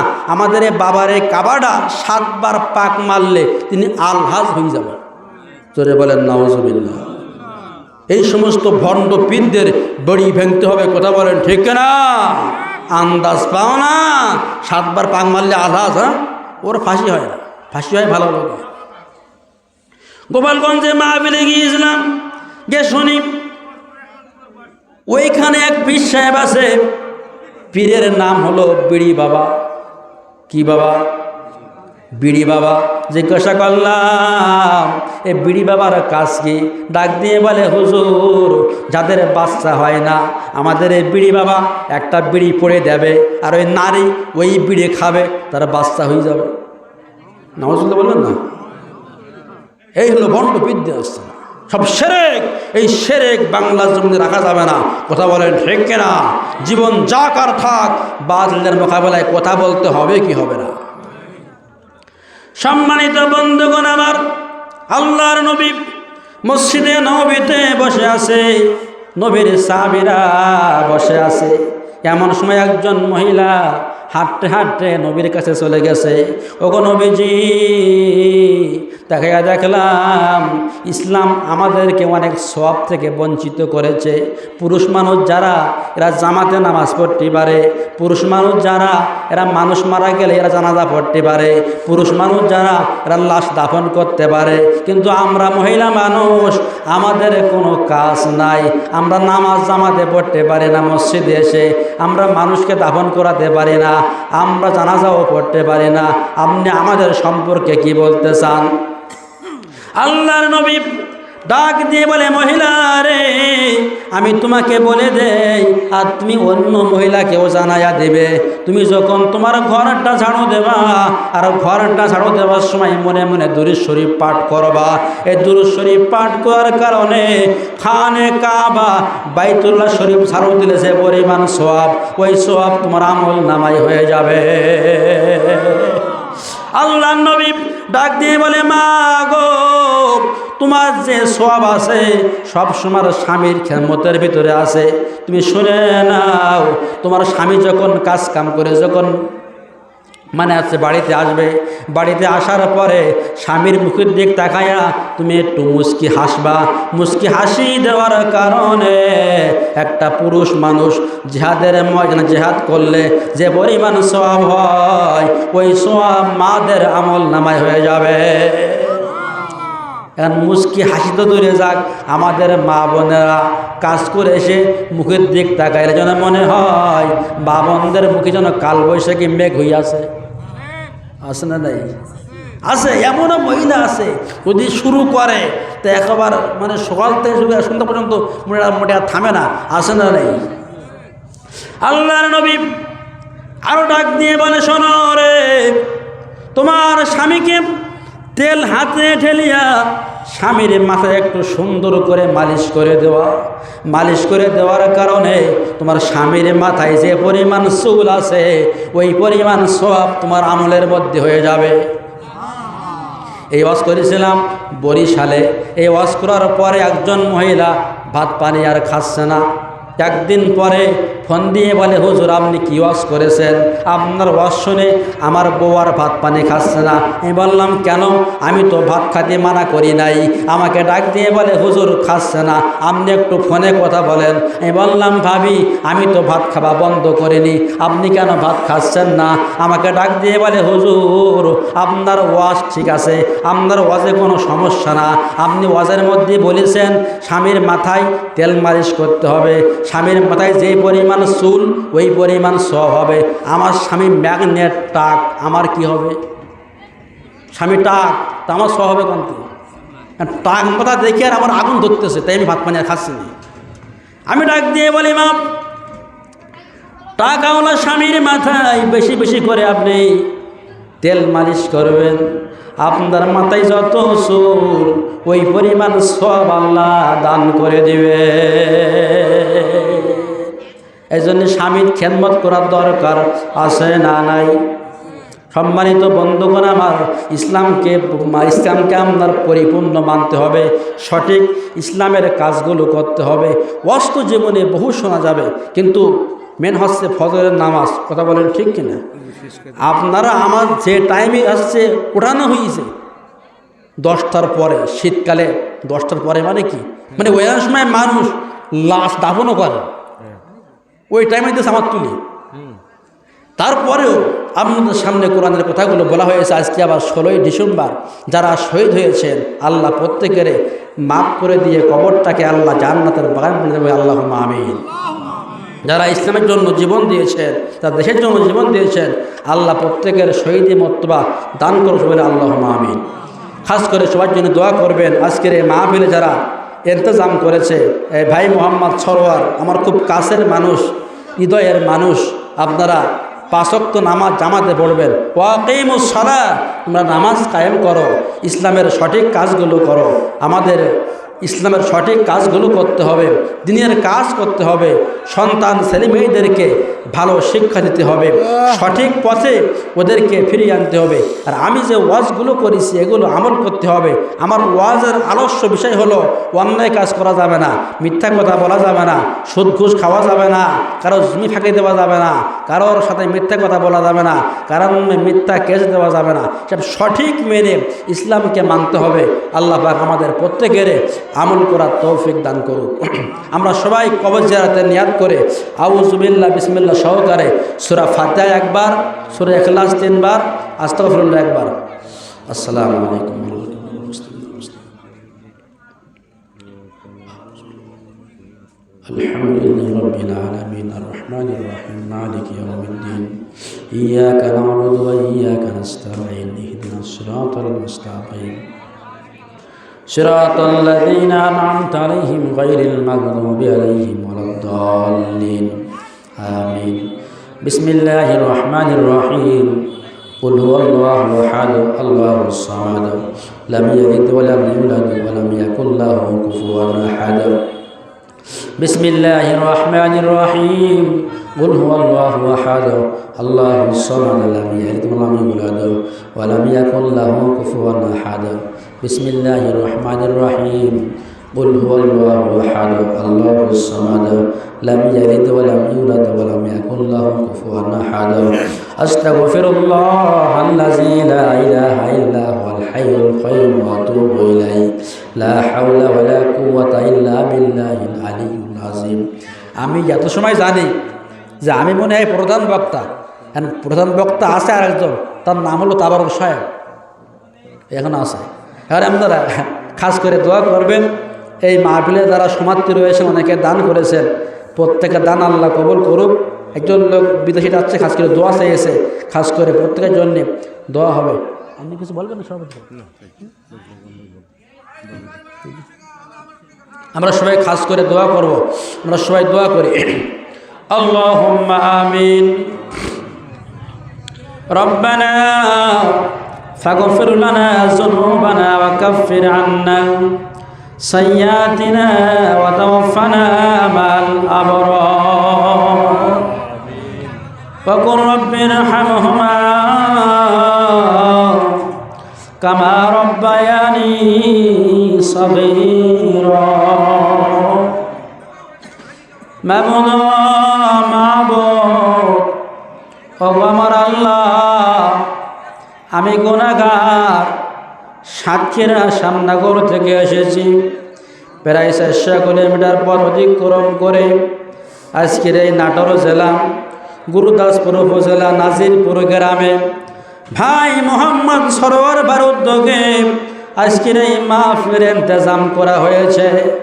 আল্লাহ, সন্ধ্যা থেকে অর্ধেক রাত পর্যন্ত আলোচনা হয়েছে। আল্লাহ গো, সূরা ফাতিহা শরীফ পড়া হয়েছে, ইখলাস শরীফ পড়া হয়েছে, দুরূদ শরীফ পড়া হয়েছে। ভুল ত্রুটিগুলি মাফ করে দিয়া আমাদের প্রাণ প্রিয় নবীজি তোমার একান্ত বন্ধু ওই নবীর পাক রওজা মুবারকে তুমি আল্লাহ পৌঁছায়া দাও। আল্লাহ গো, तमाम পৃথিবীর মাটির নিচে যত মুসলমান বান্দা বান্দি দুনিয়া ছেড়ে আল্লাহ গো তোমার ডাকের সাড়া দিয়া অন্ধকার গহীন কবরে চলে গেছে মাওলা। প্রত্যেকের কবরে বসিস করলাম, তুমি আল্লাহ কবুল করে নাও।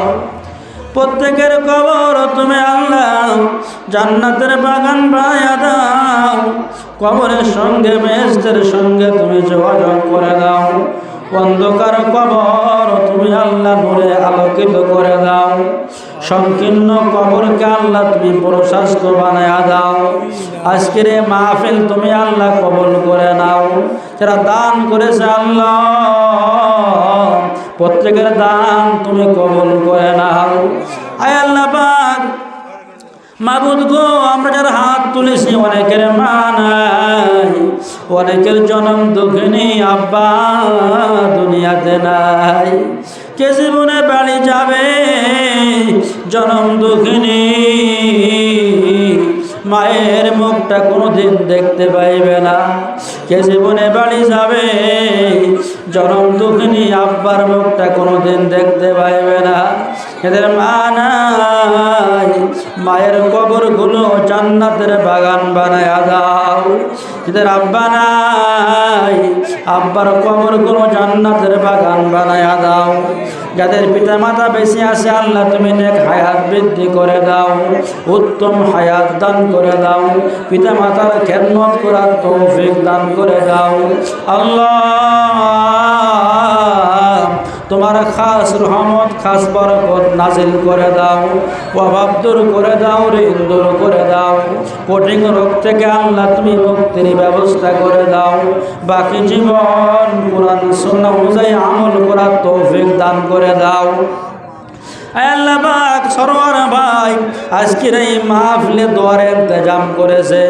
সরোয়ার ভাইয়ের পিতৃকুল মাতৃকুল শ্বশুরকুল শাশুড়িকুল যত রক্তের আত্মীয় যেখানে ঘুমাই গেছে আল্লাহ প্রত্যেকের কবর তুমি জান্নাতের বাগান বানায়া দাও। আল্লাহ আমাদের সকলের পিতৃকুল মাতৃকুল শ্বশুরকুল শাশুড়িকুল যেখানে ঘুমাই গেছে আল্লাহ প্রত্যেকের কবর তুমি জান্নাতের বাগান বানায়া দাও। কবরের সঙ্গে বেহেশতের সঙ্গে তুমি যোগাযোগ করে দাও। অন্ধকার কবর তুমি আল্লাহ নূরে আলোকিত করে দাও। তোমার খাস রহমত খাস বরকত তুমি আল্লাহ নাজিল করে দাও। আজকের এই মাহফিলের সভাপতি সাহেবকে আল্লাহ তুমি কবুল করে দাও। তামাম জীবনের গুনাহ খাতাগুলি আল্লাহ তুমি মাফ করে দাও। আজকের মাহফিলের প্রতিটি মাওলানা আব্দুল হাকিম সাহেবকে আল্লাহ তুমি কবুল করে নাও। আল্লাহ তোমার খাস রহমত তুমি আল্লাহ দান করে দাও।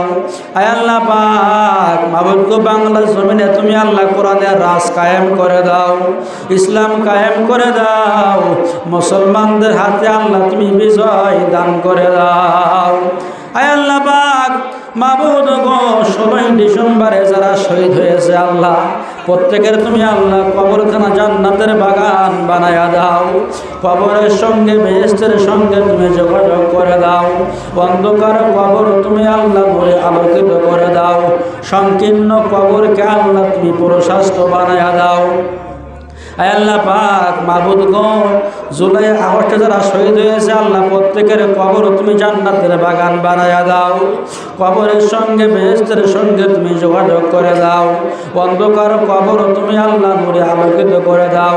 আজকের এই মাহফিল তুমি আল্লাহ কবুল করে নাও।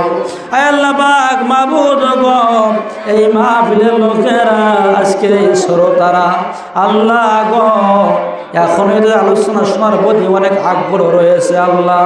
এরা বাড়িতে যাবার আগে আগে প্রত্যেক কদম বা কদমে লক্ষ লক্ষ নেকি দিয়ে তুমি আল্লাহ ভরে দাও। আল্লাহ পাক কোরআনের মাহফিলে আসার কারণে আল্লাহ তামাম জীবনের গুনাহ খাতাগুলি তুমি আল্লাহ মাফ করে দাও। আল্লাহ গো, জানি না আমাদের জন্য কোন বাজারের দোকানে কাফনের কাফন তৈরি হয়ে গেছে, জানি না কোন ঝাড়ের বাঁশ পাখিয়া লাল হয়ে গেছে, জানি না কোন জায়গার মাটি আমাদেরকে ডাক দিচ্ছে রে আল্লাহ। জীবনের শেষ দোয়া মনে করে তামাম জিন্দেগির গুনাহ খাতাগুলি তুমি আল্লাহ মাফ করে দাও। আজকের এই মাহফিল তুমি আল্লাহ কবুল করে নাও। আয় আল্লাহ পাক মাবুদ গো, আমাদের প্রত্যেক কাজে কর্মে, খেতে খামারে জমিতে ব্যবসা বাণিজ্যের সকল কাজে কর্মে আল্লাহ তুমি বরকত দান করে দাও। আল্লাহ যেদিন তুমি আমাদের বাড়িতে মালাকুল মাউত আজরাইল পাঠাইবা গো আল্লাহ, ওই দিনটাকে মেহেরবানি করিয়া আমাদের প্রত্যেকের জবানে তুমি আল্লাহ রেখে দিও কালিমাই তয়্যিবা লা ইলাহা ইল্লাল্লাহু মুহাম্মাদুর রাসূলুল্লাহ। আসসালামু আলাইকুম ওয়া রাহমাতুল্লাহি ওয়া বারাকাতুহু। রহমান ফারুকী সাহেব উনি আমাদের মাঝে এসে উপস্থিত হয়েছেন এবং মঞ্চে বসে আছেন। আমি হুজুরকে আলোচনা করার জন্য বিনীত অনুরোধ করছি। সেই সঙ্গে একটা দাওয়াত আমি দিচ্ছি, আগামী রবিবার আমাদের আলবারি ইসমাইলিয়া মাদ্রাসার মাহফিল, এই মাহফিলে আপনারা সবার দাওয়াত দিচ্ছি, হয়তো বা সুযোগ পাবেন কিনা, এজন্য মেহেরবানি করে মাহফিল আসবেন ইনশাআল্লাহ। হুজুরকে আলোচনা করার জন্য বিনীত অনুরোধ করছি।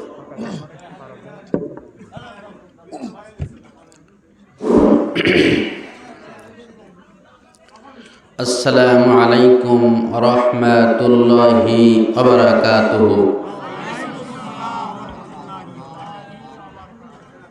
সালাম দেবা সুন্নাত, সালামের জবাব দেবা কি ওয়াজিবের জবাব সবাই দিলেন না? আমার প্রতি কারোর রাগ আছে? তবে সবাই দিলেন না কেন? সালাম দেবা সুন্নাত, সালামের জবাব দেবা ওয়াজিব। যদি ওয়াজিবের জবাব না দেওয়া হয় তাহলে মানে গোনাহ হয়ে যাবে। আমি চাই না কোরআনের মাহফিলে সওয়াব নেবার জন্য এসে আমাদের আমলে গোনাহ হয়ে যায়। আল্লাহর নবীজির প্রিয় সাহাবী হযরতে আব্বাস রাদিয়াল্লাহু তাআলা আনহু, ইনি যখন কথা বলতেন, সালাম দিতেন, সালামের জবাব দিতেন 12 মাইল দূর থেকে শোনা যেত। কয় মাইল? সবাই জোরে বলেন, কয় মাইল? 12 মাইল। আর আমাদের আবার সিঁড়ে জুত, আমতা আমতা জুত, জবাব না দিলে ভালো হয়, এরকম কেন? আল্লাহ নবীজির প্রিয় সাহাবী হযরত ওমর ফারুক রাদিয়াল্লাহু তাআলা আনহু, ইনি যখন নারাই তাকবীর আল্লাহু আকবার বলতেন তখন কাফেরদের হাত থেকে তরবারি কাঁপতে কাঁপতে নিচেই পড়ে যেত। আর আমরা আল্লাহু আকবার দিই, কাফেরদের তরবারি আরও জোর হয়। বোঝা গেল আমাদের ইয়াকিন আওয়াজ কমে গেছে। আমাদের সেই ইয়াকিন আওয়াজ ফিরে আনতে হবে। তাহলে শয়তান, বনমায়েশ, মুনাফেক, জারস নেতা এই মুহূর্তে ভারত পার হবে আর জীবনে আসার সময় পাবে না। কথা বলেন ঠিক না? এই জন্য আমাদের আওয়াজকে ফিরিয়ে আনতে হবে। আমি আবারই আপনাদের সামনে সালাম দিচ্ছি, আপনারা সালামের জবাব জোরে সরে উচ্চ কণ্ঠে সবাই দেবেন। আসসালামু আলাইকুম ওয়া রাহমাতুল্লাহি ওয়া বারাকাতুহু। আপনারা সবাই কেমন আছেন? সবাই ভালো আছেন? আলহামদুলিল্লাহ, আমিও আপনাদের দোয়ায় ভালো আছি। আমার বাসা সাতক্ষীরা জেলা শামনগর থানা, অর্থাৎ প্রায় 400 কিলোমিটার পথ অতিক্রম করে আমি আপনাদের মাঝে এসেছি। আপনারা খুশি না বেজার? খুশি নেই? কারা হাত তোলেন? কি আপনারা খুশি নেই? ইস, আমি বলেছি খুশি নেই কারা হাত তোলেন? হাত তুলে বসে আছেন। খুশি আছেন কারা? তারা হাত তোলেন। নারায়ে তাকবীর। আল কোরআনের আলো, আল হাদিসের আলো, কোরআন সুন্নাহর আলো, মাহফিলের আলো, টিভি সিডির আলো। হ্যাঁ, টিভি সিডির আলো ঘরে ঘরে চলো। এই জায়গায় তো খাইছে আমাদের। আমি আপনাদেরকে টেস্ট করব, পরীক্ষা করব। সাতক্ষীরা থেকে আপনাদের মাঝে এসেছি প্রায় 400 কিলোমিটার পথ অতিক্রম করে। আমি আপনাদেরকে টেস্ট করব, পরীক্ষা করব। ব্রেক ফেল করলে হবে না, ব্রেক ঠিক রাখতে হবে। আপনারা দেখবেন গাড়ি যিনি চালায় ওনার নাম কি? ড্রাইভার। আর যিনি গেটের সামনে দাঁড়াইয়া হাওমাও করে, চিল্লাচিল্লি করে, ওর নাম কি? হেল্পার। আপনারা দেখবেন ড্রাইভার যতই ভালো হোক, মানে হেল্পার যদি হাওমাও না করে তাহলে ড্রাইভার গাড়ি চালাই মোটে জুত পায় না। কথা বলেন ঠিক না? তা বক্তা যতই ভালো হোক, সাতক্ষীরাতে আসুক আর ইন্ডিয়াতে আসুক, যদি আমরা একটু হাওমাও না করেন তাহলে বক্তা ওয়াজ করে জুত পাবে না। কথা বলেন ঠিক কিনা? এই জন্য আপনাদের একটু হা হুয়া করতে হবে, তাহলে বক্তা ওয়াজ করে জুত পাবে। কথা বলেন ঠিক কিনা? আবার দেখবেন যিনি হেল্পার, ইনি গাড়িতে মাঝে মধ্যে মানে আমরা ধাক্কা মেরে টেস্ট করে শ্রোতা কোন জুতির, ড্রাইভার কোন জুতির। যদি আপনার ড্রাইভার খারাপ হয় তাহলে ইয়াকে ধাক্কায় গাড়ি খানায় নিয়ে যায়। কথা বলেন ঠিক কিনা? তা আমিও আপনাদের টেস্ট করব, পরীক্ষা করব যে আপনারা কোন জুতির। ব্রেক ফেল করলে হবে না, ব্রেক ঠিক রাখতে হবে। সবাই একযোগে বলবেন, আমাদের পুরো সংসার মালিক কে? কোরআনের মালিক কে? মাহফিলের মালিক কে? আমাদের সব কিছুর মালিক কে? তামাম দুনিয়ার মালিক কে? ক্ষমতার মালিক কে? চুরি করার মালিক কে? হ্যাঁ, চুরি করার মালিক আল্লাহ। চুরি করার মালিক। আমি গাইবান্ধা এক মাহফিলেতে প্রশ্ন করলাম, চুরি করার মালিক কে? তা বলতেছে, হুজুর, চুরি করার মালিক যিনি অবৈধভাবে 16 বছর 7 মাস ক্ষমতায় ছিলেন, উনি হচ্ছেন চোরের দেখার, তিনি পুরস্কার পাইছে। মানে এই 16 বছর 7 মাসে বাংলাদেশ থেকে তার চুরি হয়েছে, পৃথিবীর ইতিহাসে এমন কোনো দেশ থেকে চুরি হয় নাই। কথা বলেন ঠিক না?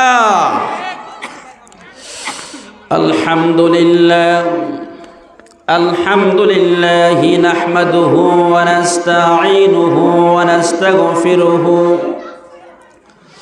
ওয়া নাউযু বিল্লাহি মিন শুরুরি আনফুসিনা ওয়া মিন সাইয়্যাতি আমালিনা। من يهده الله فلا مضل له ومن يضلل فلا هادي له ونشهد أن لا إله إلا الله وحده لا شريك له ونشهد أن سيدنا ومولانا محمدا عبده ورسوله الذي أرسله بالحق بشيرا ونذيرا وداعيا إلى الله بإذنه وسراجا وقمرا منيرا. أما بعد فأعوذ بالله من الشيطان الرجيم. بسم الله الرحمن الرحيم. كتاب أنزلناه إليك لتخرج الناس من الظلمات إلى النور. সবাই বলুন আল্লাহু আকবার.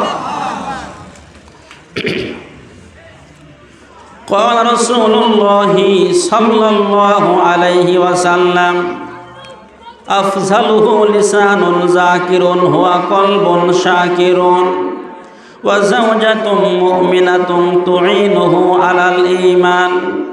قال كما عليه الصلاة والسلام. رواه البخاري. إن الله وملائكته يصلون على النبي يا أيها الذين آمنوا صلوا عليه وسلموا تسليما.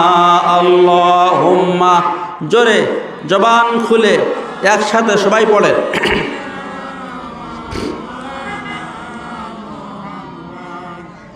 ওয়ালা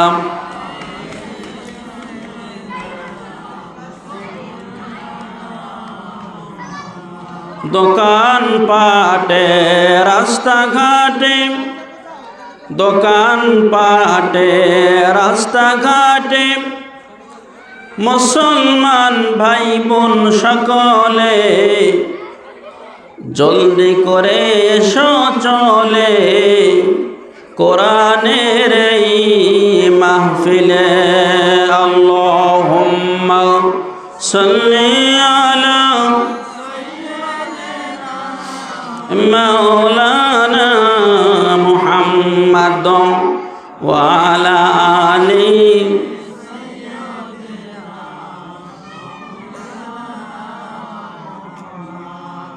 বিশ্বনবী করুণার ছবি আসলেন যেদিন দুনিয়া,